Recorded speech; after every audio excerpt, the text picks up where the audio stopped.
Ce matin, en ce dimanche de Pentecôte, j'avais vraiment à cœur de partager avec vous sur cette relation d'amitié qu'on est appelé à vivre avec ce Saint-Esprit, avec l'Esprit que Jésus a envoyé sur cette terre.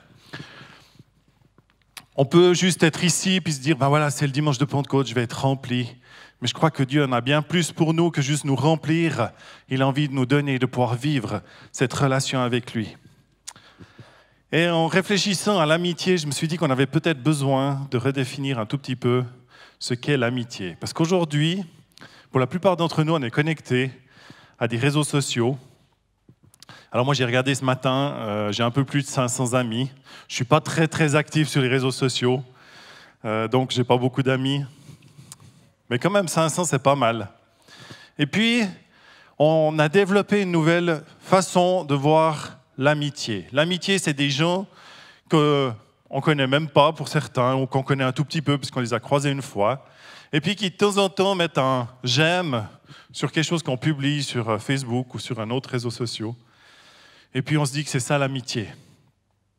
J'aimerais vous dire ce matin, l'amitié, c'est vraiment autre chose. Et ce que Dieu veut vivre avec nous, c'est vraiment autre chose.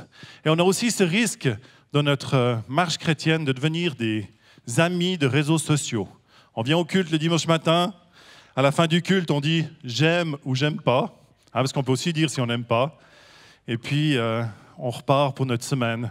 Puis on revient la semaine d'après en se disant « je vais voir si le post de ce matin sera vraiment bien ». Et puis, on vit notre culte en se disant wow, « aujourd'hui, c'est quand même pas mal, aujourd'hui, c'est quand même bien, je vais mettre un j'aime ». Et Dieu, il a bien plus que ça pour chacun d'entre nous.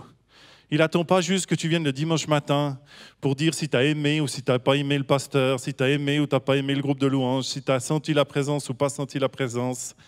Dieu a envie d'avoir une relation avec toi, une relation d'amitié. C'est une relation qui engage deux parties. Tu ne peux pas dire que tu es ami avec quelqu'un si tu n'es pas engagé avec cette personne. C'est aussi une relation qui touche une partie de mon cœur, et idéalement tout mon cœur.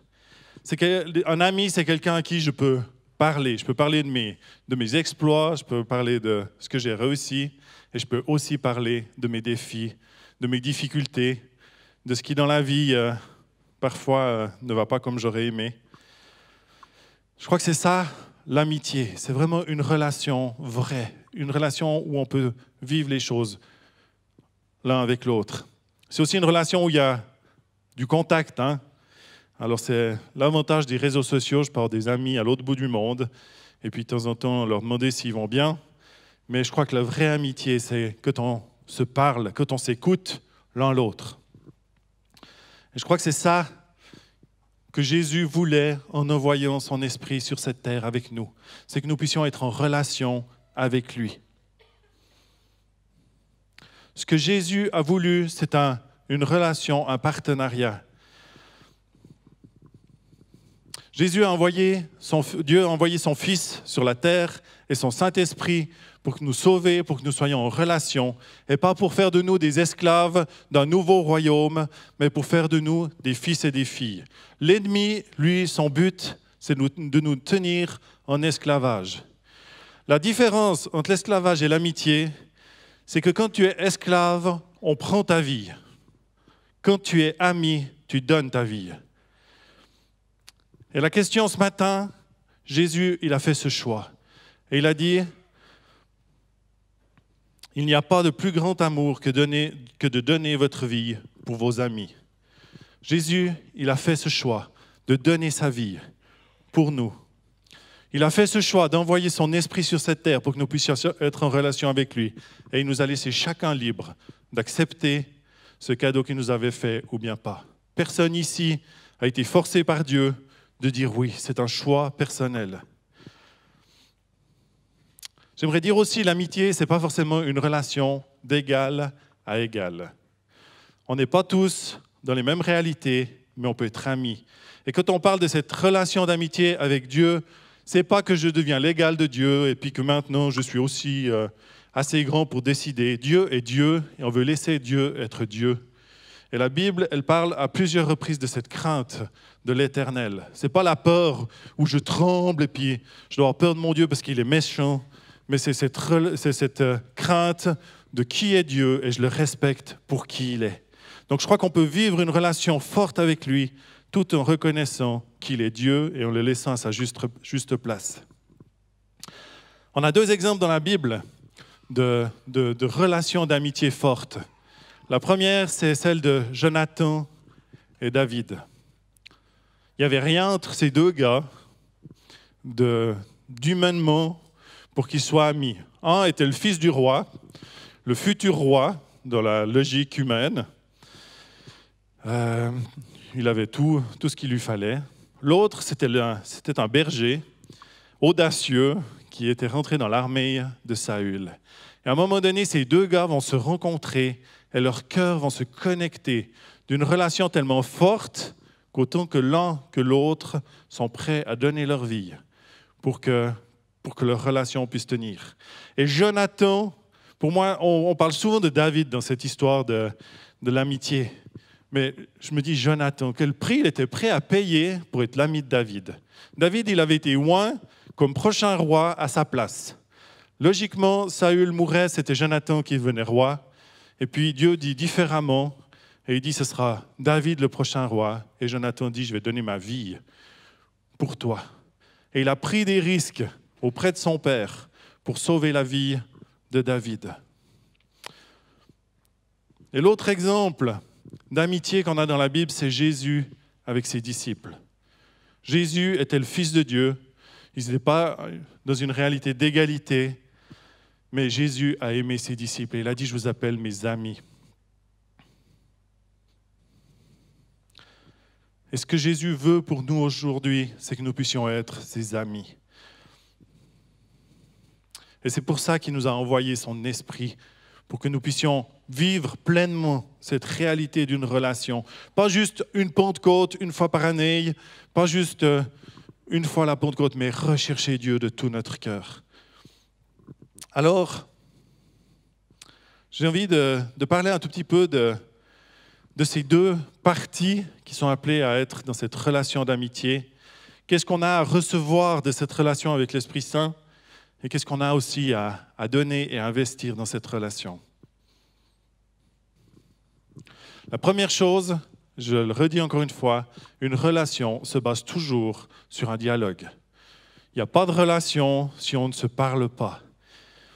Et quand Dieu a promis l'Esprit Saint dans Joël 3, c'est intéressant de voir ce qu'il dit. « Après cela, je donnerai mon esprit à tous. Vos fils et vos filles parleront de ma part. J'enverrai des rêves à vos vieillards. Je ferai voir des choses nouvelles à vos jeunes gens. » La première chose dont Dieu parle quand il parle de l'Esprit Saint et du déversement de cet esprit, c'est que Dieu nous parle. Il nous parle au travers de rêves, il nous parle au travers de visions, et il nous donne de pouvoir communiquer ce qu'il dit. Le cœur de Dieu, c'est d'avoir une relation avec nous, c'est de nous parler. Et le cœur de Dieu, c'est que nous lui parlions, que nous lui fassions part de nos défis, que nous lui fassions part de nos joies, que nous, ensemble, nous puissions partager et vivre cette relation. J'aimerais vous poser juste cette question. Quand est-ce que la dernière fois tu as pris du temps pour parler à Dieu? Quand est-ce que la dernière fois tu as pris du temps pour écouter Dieu? Et je peux me poser cette question à moi aussi, parce qu'on est tous dans des vies actives où on peut être suroccupé, et juste de prendre le temps de s'arrêter et puis dire, Dieu, c'est quoi que tu veux me dire? C'est quoi que tu veux communiquer aujourd'hui pour ma vie?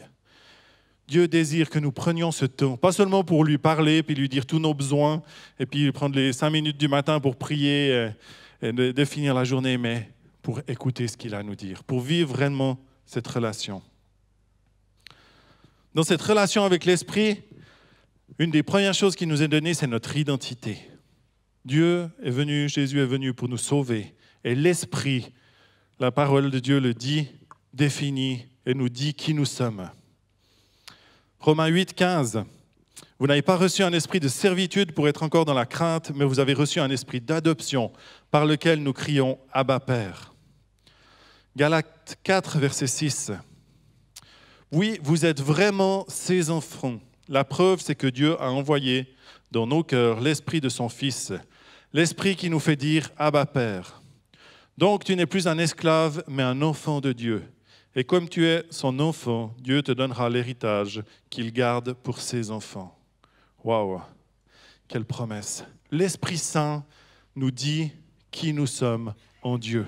On n'est plus des esclaves, mais on a reçu cet esprit d'adoption, cet esprit qui nous fait dire « Abba, Père ». Le Saint-Esprit fait plus que juste définir notre identité. L'Esprit de Dieu en nous transforme, il nous dirige et il nous permet de porter du bon fruit.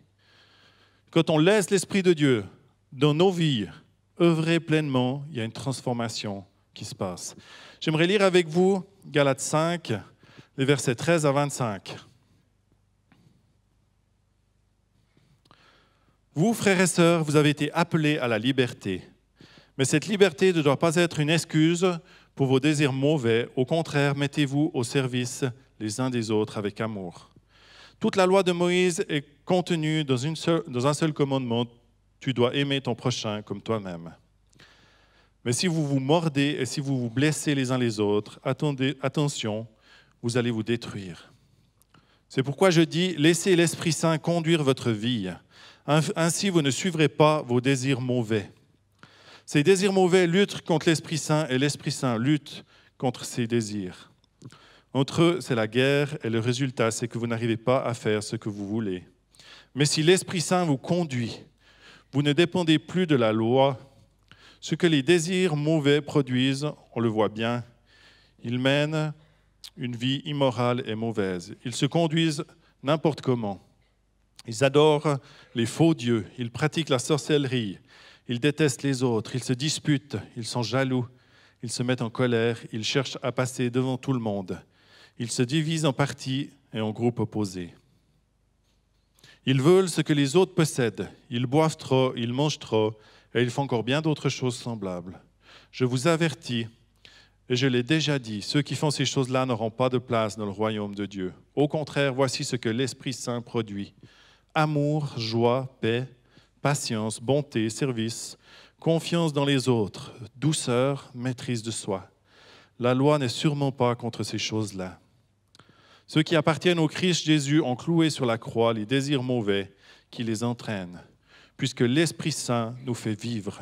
Laissons-nous donc conduire par cet Esprit. J'ai pris dans Parole de vie, c'est un tout petit peu plus en français de nos jours, et je crois que c'est parlant de voir ce contraste entre une vie conduite par l'Esprit, où l'Esprit de Dieu est au contrôle, et une vie qui est conduite par la chair. Et en tant que le Saint-Esprit dans nos vies veut nous apporter et nous conduire à être ces personnes qui portent ce bon fruit, ce fruit qui découle de l'amour, qui découle simplement de l'Esprit en nous. Je crois que ça, c'est ce que l'Esprit fait dans nos vies. On est appelé à porter du fruit. Je veux redire une fois ce fruit, parce que je crois que c'est bon de s'en souvenir. L'amour, la joie, la paix, la patience, la bonté, le service, confiance dans les autres, douceur, maîtrise de soi. Toutes ces choses qui sont tellement importantes, tellement bonnes, pour que nous puissions marcher et vivre notre foi. Et puis une autre chose que l'Esprit fait, c'est qu'il nous remplit de sa puissance pour être des témoins dans ce monde. On l'a lu ce matin, cette promesse du Saint-Esprit, quand Jésus va parler à ses disciples avant de s'en aller. Il va dire, j'enverrai sur vous cette puissance. Et on est encore aujourd'hui appelé à être équipé de cette puissance pour pouvoir être dans ce monde des gens qui font la différence, être dans ce monde des gens qui brillent. Et on voit, quand on relit les actes, moi je vous encourage, lisez les actes. C'était des hommes comme vous et moi, remplis du Saint-Esprit, en relation avec ce Saint-Esprit. Et ils ont fait des choses extraordinaires. Mais ils ne se sont pas arrêtés. Le dimanche de la Pentecôte, c'est bon, on est rempli, on est bon pour la vie, on peut y aller. Ils ont continué leur relation avec Dieu. Ils ont continué à écouter ce que Dieu leur disait. Ils ont continué à parler à Dieu. Ils ont continué à le chercher de tout leur cœur.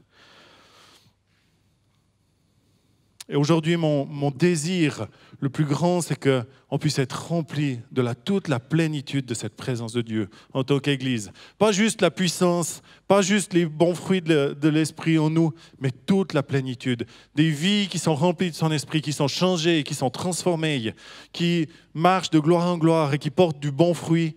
Et aussi cette puissance sur nos vies pour aller et pour partager cette bonne nouvelle. On a besoin de toute la plénitude de ce que l'Esprit a pour nous. Pas seulement un petit bout. « Ah, moi, je prends la puissance et puis je vais dehors avec la puissance. » Puis « Non, moi, je prends seulement l'amour. » Non, quand l'Esprit est en nous, il y a l'ensemble de ce qu'il nous donne. Maintenant, qu'est-ce que nous, on est appelés à vivre dans cette relation? On a dit que c'est une relation donnant. On a aussi notre part à nous dans cette relation. Je crois que la première chose, c'est de rechercher, je l'ai dit par rapport aux actes, rechercher Dieu, rechercher sa présence, avoir faim et soif de ce que Dieu a pour nous aujourd'hui. Dans Éphésiens 5, 18, il dit « Ne buvez pas trop de vin, la boisson pousse les gens à se détruire, mais soyez remplis de l'Esprit Saint. » Et je crois qu'on est appelé en tant que dans cette relation avec le Saint-Esprit, à rechercher, à être rempli de l'Esprit Saint. Et puis la deuxième chose que Dieu nous demande, c'est de lui donner toute notre vie. Est-ce que tu es prêt à donner toute ta vie à Dieu? On a dans Jean 6 une histoire où Jésus, à un moment donné, va commencer à parler aux gens qui sont autour de lui de manger son corps et boire son sang. Et je peux imaginer les gens qui étaient là, qui écoutaient Jésus sans trop avoir compris qui il était, et qui tout d'un coup commencent à leur expliquer qu'ils doivent manger son corps, boire son sang. Ils se sont dit, mais c'est qui ce gaillard?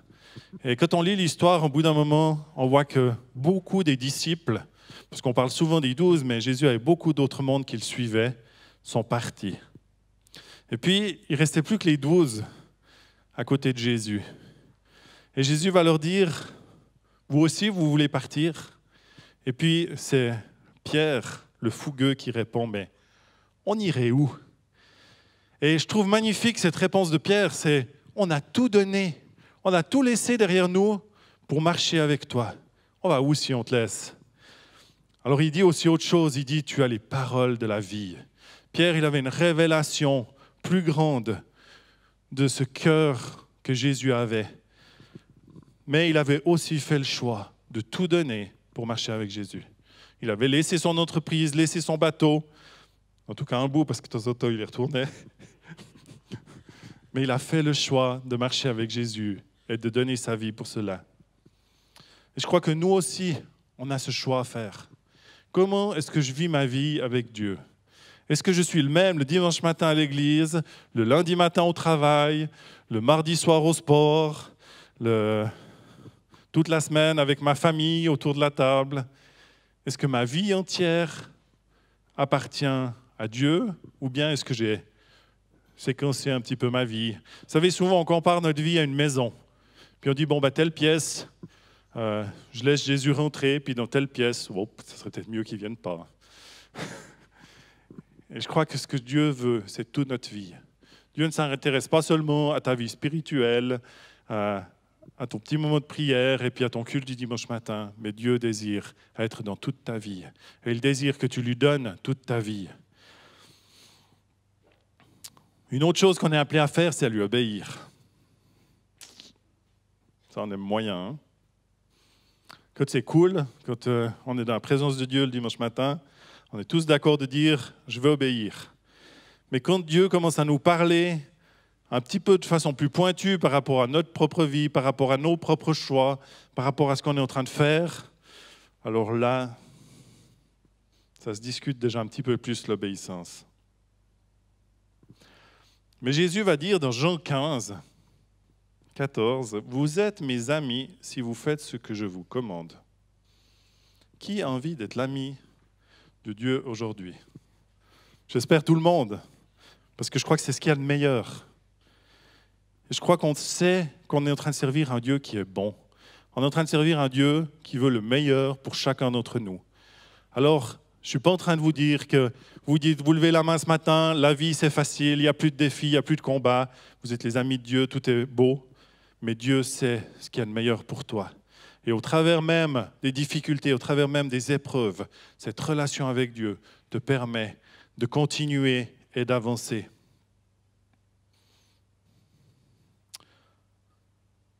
Dans cette obéissance, dans cette relation, il y a le fait de dire, je vais chercher en premier lieu les intérêts de Dieu et pas les miens. Dans 1 Corinthiens 10, que personne ne cherche son propre intérêt, mais plutôt celui de l'autre. On est appelé à chercher en premier lieu, en lui donnant notre vie, cette réalité de sa volonté, de ce qu'il veut, et de lui obéir.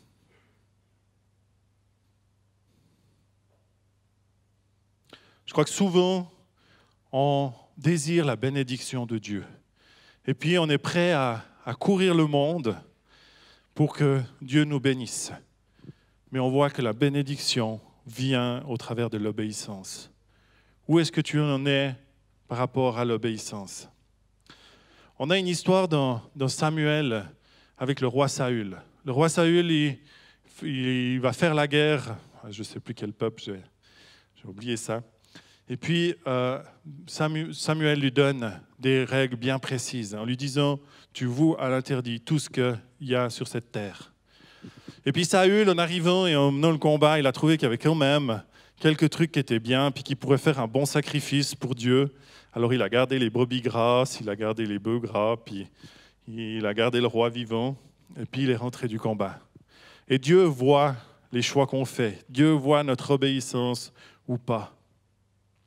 Et Samuel qui va dire à Saül, en le confrontant, parce que Saül s'est excusé en disant « mais c'était pour faire un sacrifice à Dieu ». Samuel va dire « L'Éternel trouve-t-il du plaisir dans les holocaustes et les sacrifices, comme dans l'obéissance à la voix de l'Éternel. Voici, l'obéissance vaut mieux que les sacrifices et l'observation de sa parole vaut mieux que la graisse des béliers. » La première chose que Dieu nous demande, c'est est-ce qu'on est d'accord de tout lui donner? Est-ce qu'on est d'accord de lui obéir? De marcher dans sa volonté?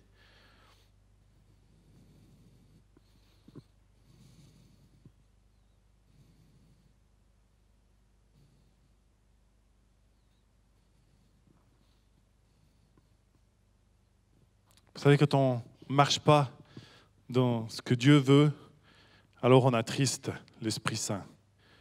Et cette relation se distance. Dans Éphésiens 4:30, on est encouragé à ne pas attrister cet Esprit Saint, mais à pleinement être dans sa volonté, de marcher dans sa volonté. Et quand il parle de ne pas attrister l'Esprit Saint, il met en contrepartie les désirs de ma chair et les désirs de l'Esprit.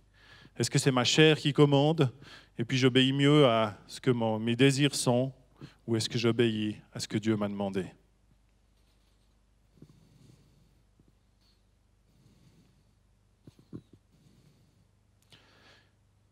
Et puis, la dernière chose, c'est qu'on est appelé à porter du fruit. On a vu avant que l'Esprit dans nos vies produit un bon fruit. Mais on est sur cette terre les personnes qui pouvons manifester ce fruit ou bien pas. Et je crois que cette relation nous met en complémentarité entre ce que Dieu veut faire dans nos vies et ce qui va se produire dans nos vies. Et on a besoin de faire ce choix, de dire oui, je veux porter du fruit. Oui, je veux, là où je mets mes pieds, faire une différence. Pas parce que je suis meilleur, pas parce que je suis quelqu'un de grand, mais parce que l'Esprit de Dieu habite en moi. Et je veux porter ces fruits de l'amour, de la joie, de la paix. Ces choses qui font la différence dans notre monde. Oui, ça fait la différence de prier pour les malades et les malades sont guéris, mais ça fait aussi la différence quand tu vis pleinement ta vie avec Dieu et que tu portes du fruit.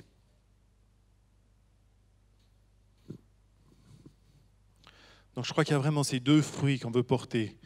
Des fruits d'une vie transformée par l'Esprit de Dieu.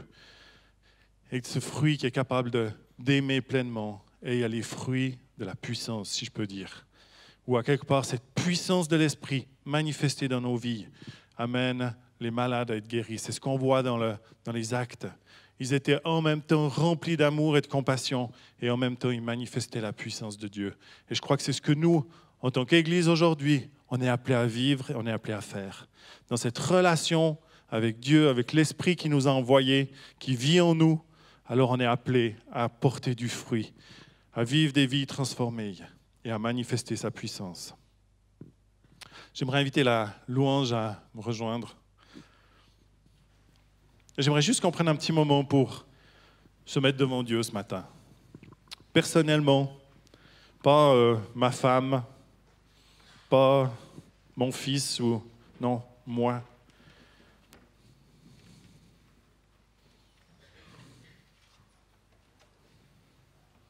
J'aimerais juste, alors qu'on ferme nos yeux, juste vous inviter à faire ce point, dire où en est ma relation avec ce Saint-Esprit.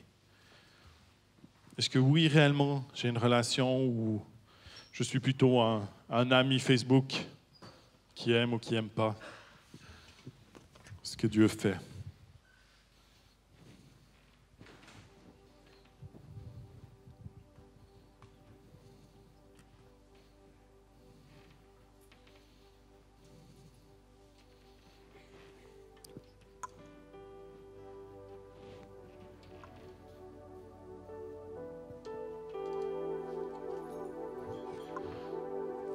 Est-ce que tu peux vraiment dire oui, je suis dans cette relation gagnant-gagnant, où les deux nous sommes engagés.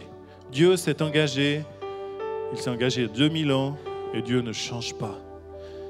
Il est là aujourd'hui, il est là par sa présence et Dieu ne change pas. Et la question c'est comment nous aujourd'hui on vit cette relation avec lui.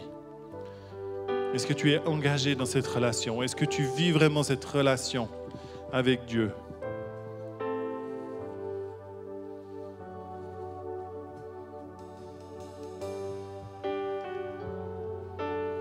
J'aimerais dire, Dieu, il n'est pas ce matin ici, dans cet endroit, pour te condamner. Celui qui te condamne et qui t'accuse, c'est l'ennemi de ton âme. Et cette voie-là, on peut la faire taire. Dieu est ici ce matin pour t'inviter à cette relation avec lui. Pour te dire, même si tu as peut-être passé à côté pendant plusieurs mois, pendant plusieurs années, ou tu réalises ce matin que ce n'était pas ça, cette relation avec Dieu, Dieu ce matin, il est là pour te tendre la main. Et te dire, je veux vivre cette relation avec toi. Je veux ce cœur à cœur avec toi. Dieu n'est pas en train d'attendre que tu sois parfait pour avoir un cœur à cœur avec toi. Dieu veut simplement, là où tu es aujourd'hui, ce cœur à cœur, cette relation qui va te permettre de grandir, qui va lui permettre de te transformer. Et je crois ce matin, si tu es dans cet endroit, tu veux aller plus loin dans cette relation avec Dieu. Alors là où tu es, tu peux te lever. Si tu dis oui Dieu, je veux grandir, je veux avancer dans cette relation. Peu importe où tu en es dans ta relation avec Dieu, si tu es ici ce matin, tu dis je veux aller plus loin, je veux approfondir cette relation. Je veux laisser l'Esprit de Dieu rentrer dans toutes les parties de ma maison. Pas juste la pièce principale, le salon qui est bien beau, puis tout le reste. Je ferme les portes et je cache. Mais j'accueille Dieu dans chaque partie, belle, moins belle, de ma vie. Parce que Dieu en a plus pour toi. Dieu en a plus pour nous, pour chacun d'entre nous. Et on veut avancer, on veut grandir dans cette relation. Alléluia. Alléluia.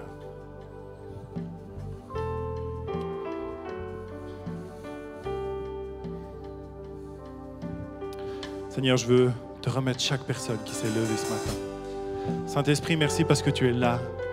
Tu es présent au milieu de nous dans cette matinée. Et merci parce que tu nous accueilles chacun dans cette relation d'amitié avec toi.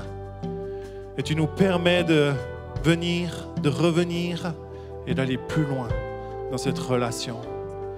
Et Seigneur, je veux prier maintenant qu'il y ait une visitation de ta présence dans chacune de nos vies, dans chacun de nos cœurs, Seigneur, que nous puissions vivre cette réalité de cette relation qui nous emmène à aller de victoire en victoire, à aller de l'avant avec toi, de vivre nos vies transformées qui portent du fruit, Seigneur. Je prie que cette douce présence de ton esprit nous visite ce matin, chacun. Alléluia. J'aimerais vous inviter tous à vous lever.